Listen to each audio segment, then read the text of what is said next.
Good morning, Taste Buds. I'm Chef Michelle Bernstein, and happy Pi Day. That's P-I Day, as in the ratio of a circle area to its diameter, or in numbers, 3.14. Just like March 14th, 3/14. So today I thought it would be fun to celebrate Pi Day with Pi Day. So let's get cooking.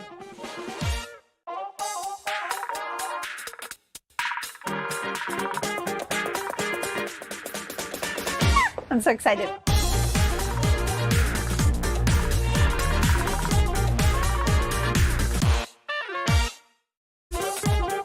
Good morning, all. I'm Chef Michelle Bernstein here in the Goya kitchen at Fuse Specialty Appliances in Miami. Welcome to SoFlo Taste.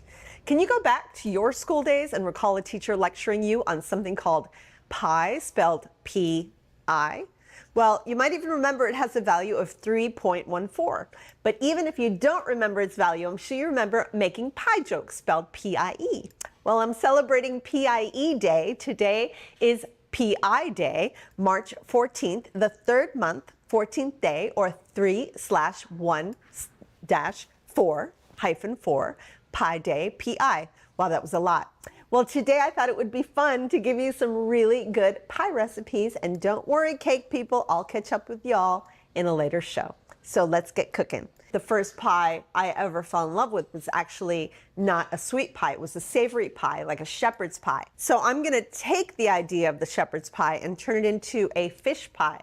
You can use pretty much any fish you want, as long as it's really good and fresh, because it goes in right at the end of cooking all these aromatics.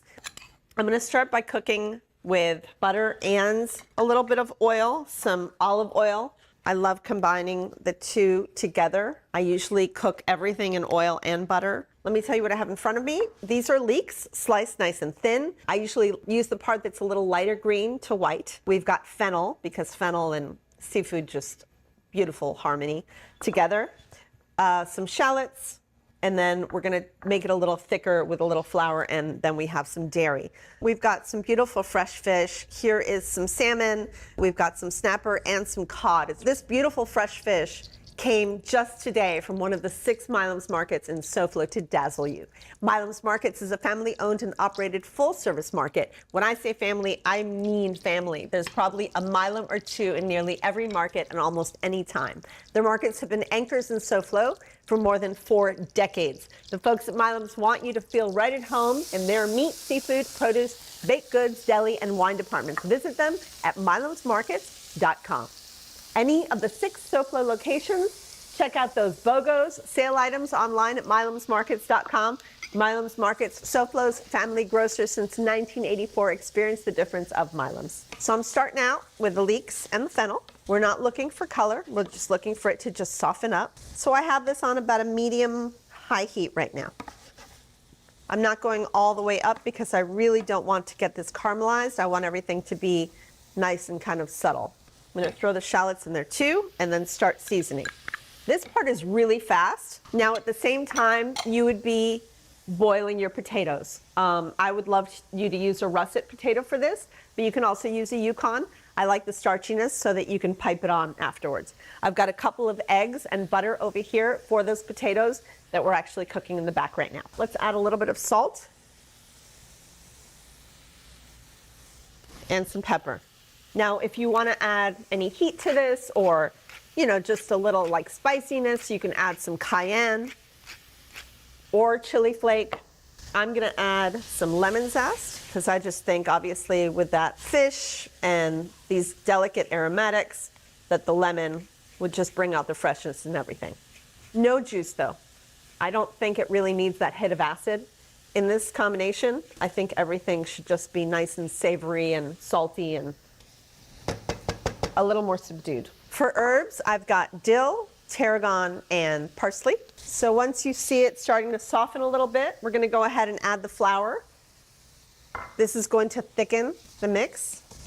You can also use gluten-free flour, or you can do cornstarch if you are not eating gluten these days. Okay, you already see that things are starting to kind of clump up a little bit. That's a good sign. That's what we're looking for. And now we're going to start with the milk. You could add a little white wine if you wanted to. I'm going to go, as I said earlier, a little more simple with this and not do any white wine or any acid whatsoever. and let that all kind of scrape up itself from the bottom of the pan, causing this to thicken up really nicely. I'm going to raise that heat up. Still not all the way up to high yet. I don't think I want to go there. And let's go ahead and add heavy cream. So we need this to just start bubbling up a little bit and starting to reduce, and then we can fold in the fish and the herb. So these potatoes, peeled, chopped, boiled, and pressed through a food mill. You can use, obviously, there's, the mashed potato press. For flavoring, I really love the nutmeg on the mash. A little bit of white pepper, and then some salt, 3 egg yolks, and cold butter. And as you can see, my cream mixture is starting to thicken and reduce down a little bit. That's what we're looking for. I want to start seeing the vegetables peeking out, and then I will shut this off. All right, so let's mix this mash. All right, so fold everything in. And the reason for the egg is so that it really sets. It's almost like making a dough in itself. And if you want to go without the egg, you can. It's no problem. But what I do love about the egg yolk is that once we put this in the oven, this will truly act like a dough. It'll get nice and crisp. It'll get a little more stiff, and it'll be a lovely entrance into the fish stew that we're making. All right, so look, I'm starting to see the vegetables. I'm going to go ahead and shut this off. I'm adding all the fish, all the herbs. I'm just going to mix this together, and then I'm going to top it with the mashed potato and place it into the oven. Come right back so we can all see how this beauty turns out. I don't know about y'all, but I am very, very excited about this recipe. Well, I wish you could smell it because it really smells glorious, but I know that this is going to be a beautiful, delicious, and a really luxurious recipe. So can't wait to try. Come right back to SoFlo Taste so we can get another recipe going on Pie Day. See you in a minute. Chef Michelle has more, so don't go away. SoFlo Taste is back in 2. Now, back to Michelle and the food at the Goya Kitchen at Fuse Specialty Appliances. Welcome back to SoFlo Taste. We've got another beautiful pie recipe. So we're going sweet now. Okay, I promised you sweet, we're going sweet. And we are going really sweet. We're gonna make a s'more pie. So it's gonna be a chocolate pie base, chocolate ganache, and we're gonna make a crazy fluff. So here I have heating up corn syrup, sugar, water, and I'm looking for the temperature of about 240, 245. Here we're gonna make the ganache. This is so incredibly easy, I love this part. These are just chocolate discs, nice, dark, sweet chocolate. And I'm just gonna pour some heavy cream, hot heavy cream over the chocolate. And this is how you make ganache. It's really difficult, I know. I'm sorry I'm making you work so hard. You let all that chocolate melt into the warm, heavy cream. You have to let it set for a little while after we pour this chocolate into the crust. Speaking of the crust, right over here is the crust, and that is simply just graham. So this, as you see, is coming together beautifully. And this is the first part that you have to make of the recipe because this takes a couple hours to really cool. So I'm just gonna pour that ganache right into that graham crust. Obviously this is the center of the s'more, bottom of the s'more. Let's just spread that out. You know what? I think our fish pie is ready. One of our chefs, Manny, has made the fish pie even prettier. I made it nice and smooth, but he actually pressed little indentations using an offset spatula to make it look like scales across the top of the potato. I think it's gonna be glorious. So this gets set, okay? We're just gonna let this set and harden. Just takes like an hour or two. Okay, I'll set this aside. Hey, oh, that's beautiful. All right, that goes right on that shirt. Thank you, Amanda. Look how beautiful this is, and look how gorgeously caramelized it gets. That's thanks to those egg yolks too. So it's puffed a little bit, so it's nicely set, and you see those little indentations like scales, so pretty. Let's start the egg white part of this. So these are just egg whites. Cream of tartar helps hold meringue, so that goes in there. That's it. We just make it nice and fluffy. We'll really let that go. So all I'm waiting for here is for this to come up to 248 softball stage. And what we'll do is we're gonna start pouring the warm sugar water into the fluffy egg white. So I'm looking for not a very stiff peak, but nice soft peaks here. So it all has to come together at the right moment. While we're waiting for the temperature of the sugar to heat, let's go ahead and dig into this gorgeous fish pie.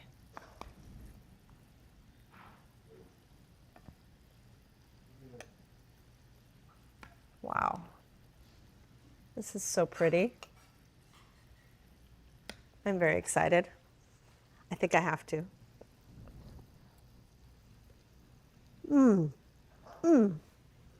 Oh, this is a very happy bite.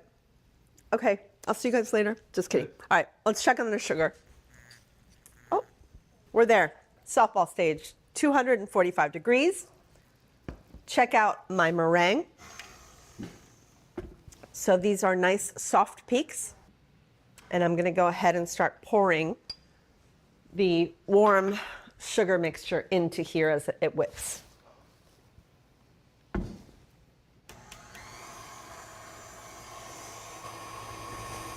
It's really thick. It's like thicker than simple syrup. I make a lot of meringues for the restaurant, and you just have to be a little delicate with it.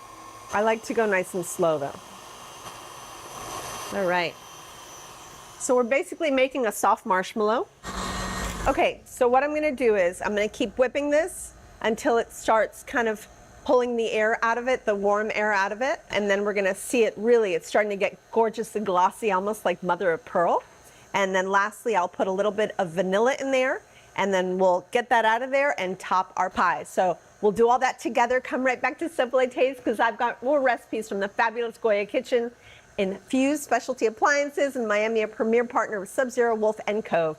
This is a beautiful, locally owned appliance showroom, the perfect place to explore the latest innovations of refrigerators, ranges, ovens, cooktops, dishwashers, and more. Visit them in person at 2644 Southwest 28th Lane in Miami or online at FuseSpecialtyAppliances.com. Come right back. We have to see how this pie comes out.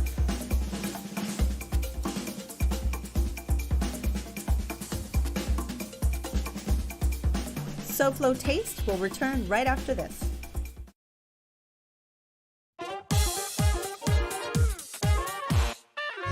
It's a Milam's Markets Minute. Here's Melinda Harper. Christy, one of my favorite things in a grocery store are free things, but probably not what other people are thinking, what you're thinking out there. Gluten-free items. Right, gluten-free. So we have gluten-free basically every aisle of the store, every department. And we went ahead and put a little selection of what we have here. This is a lot, right? Yes. And there's much more. A delicious one is this local brand, Almaty. Okay. They make delicious little cookies and cakes full of flavor. And then, of course, you have pasta, bread, crackers. So to make it easier, on all the tags around of our store, we put little gluten-free logos on them. So you can just look for the blue gluten-free, and then you know that you don't have to search the package for the logo. Back in the day, people would think, oh, gluten-free, not so good, but it is delicious, and it's good for you. Christy, this is an impressive selection of gluten-free items. Well, if you're looking for a high-quality, large selection of gluten-free items, you can stop by one of our 6 stores in South Florida or order online at milamsmarkets.com. Come on into the store. The selection is amazing.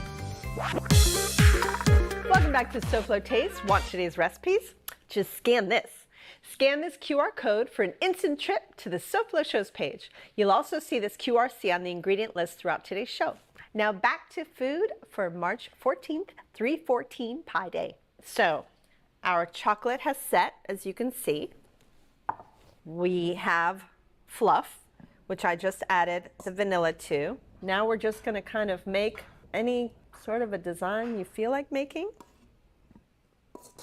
And there's only one thing that we have to do here. Can you all guess what that is? I'm going to make a little fire. And we're gonna burn our meringue. How toasty do y'all like yours? So you can cover it with your meringue. You can do a little some silly design like I did. You can have some fun with it. But definitely make it, because this is gonna make friends, I would say. All right, let's jump into the last pie today. And I'm gonna make one of my favorites, tarte tatin du pomme. So the pomme is the apple. Tarte tatin means basically we're making kind of an inverted, an upside down pie, and then flipping it over to the right side up. So the first thing you do, you peel and core and quarter or six, depending on the size of your apple, your favorite apples. I love to make this out of Honeycrisp because I love eating Honeycrisp apples. So what you do is after you peel and cut them up, you're gonna toss them in a little lemon so they don't obviously turn dark. And then you just cook them in a little bit of butter.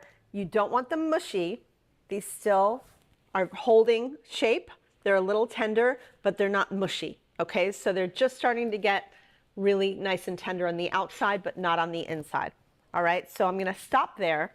Now I'm making the caramel. So to make the caramel, this is not the caramel that you would add the water and the sugar to. This is just melting sugar and caramelizing that sugar. So here in the pan that I'm going to cook the tarte tatin in, I've got the sugar turning into caramel. So I will turn that up just a little bit, and it starts a little bit slow, but once it starts heating up and caramelizing, you really don't want to actually, when you put that sugar in here and turn that on, just don't move. All right, so we've got some puff pastry. For this one, I'm going to keep it easy for y'all. Just buy some puff pastry, roll it out. Make sure you measure a good inch bigger than whatever pan you're going to cook your tarte tatin in. Now, I love nonstick pans for tarte tatin as well, or you can use a cast iron pan. Totally up to you. Traditionally, you cook a tarte tatin in a cast iron skillet, but if you don't have one, you can go ahead and use a non-stick skillet. It's perfectly fine. So this is starting to caramelize. I'm not going to move it too much, but as it's like over caramelizing in certain spots, I'm going to move it around so that I get some of the unmelted sugar to move into its place. So tarte tatin cooks with the apples on the bottom and the pie dough, or in this case puff pastry, on the top. And then once it just barely cools a little bit, we flip it over onto the plate. That's how it works. Okay, so you see how this is caramelized. It's pretty even. Let's move it around just a little bit to make sure that it's all pretty much the same color. Now that that's done, I'm going to go ahead and add a little butter into it, because you always finish caramel with a little bit of butter. Mix it in. And now be really careful when you add the butter, because sometimes it can splatter a little bit. So that's mixed up perfectly fine. That's enough. Now we place our apples into the sugar. Please be careful. Be very, very careful. You want to do it while it's still warm. You can let it sit for a couple of minutes and let it cool off just a hair. And you want it to be somewhat neat. Or you can plop them in. How about that? You want to make sure that you really have enough to fill the pan. And let me go ahead and push that in there, like so. Of course, the one I made earlier, I made with a little time. I made it really neat and clean. But this is going to work perfectly fine too. All right, once you press all those apples in there, go ahead and take your puff, place it right over the top. Go ahead and use a spoon to press that dough in there to make sure that once you flip it out, that the dough is really underneath those apples, like so. Take a knife, make some air vents in there. I'm going to go ahead and plop this in the oven, and I'll see you back here in just a couple minutes. Don't go too far, because you're going to want to see this. It's going to be delicious. Come right back, Taste Buds, for more SoFlo Taste here on Local 10.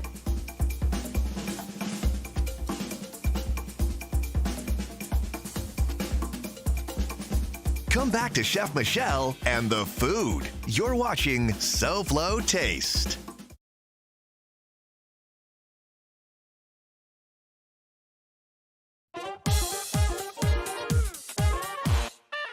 Welcome back to SoFlo Taste. take a look at how beautiful the tarte tatin came out.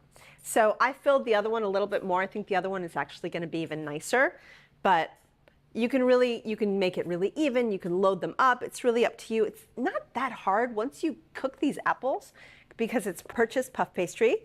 And then you have this gorgeous natural caramel that comes out of it, but the caramel is flavored with the now cooked apple. And it's just wonderful. So this is great with a little ice cream on top. In France, I think I've had it with creme fraiche, which is really yummy. But I love a good ice cream on top of this pie. Anyway, listen, pi, P-I, or 3.14 is used to calculate the area and circumference of a circle. All I know is the circle I care about is one of the pies I made for you today. So taste buds, thank you for spending time with me today. I so enjoy our time together. I'll see y'all next time for some more food and fun.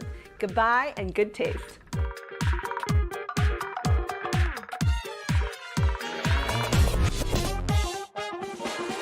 My pies are crust-worthy.